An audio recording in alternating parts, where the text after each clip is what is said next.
Nalugi ako dito ng ₱4,000 pero okay lang. So papakita ko sa inyo guys.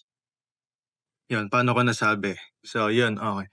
Sabi ko nalugi ako ng 4,000 pero okay lang. So meron ako dito 4 na headset na pinatay ko ngayon, and that's basically nasa 4,000 plus 'yan, 1, 2, 3, 4.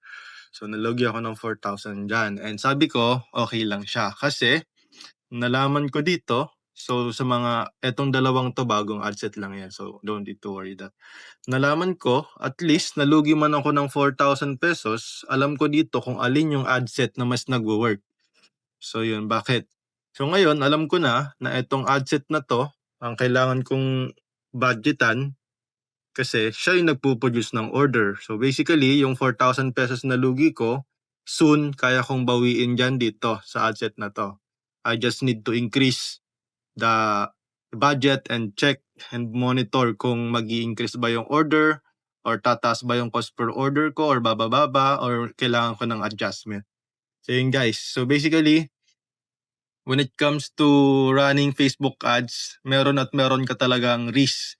Hindi mawawala yung risk. Malulugi at malulugi ka dyan. Pero, ang pinakamaganda dyan, at least nalaman mo kung alin yung mas nagwo-work na ad set.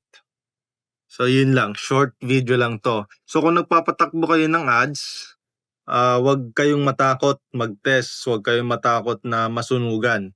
Kasi yan naman talaga na hindi laging walang perfect na setup. So basically, meron akong mga ad set na mas nag-work sa business na to na hina-handle namin, at merong mga ad set na pag tinry ko sa iba, it is not working.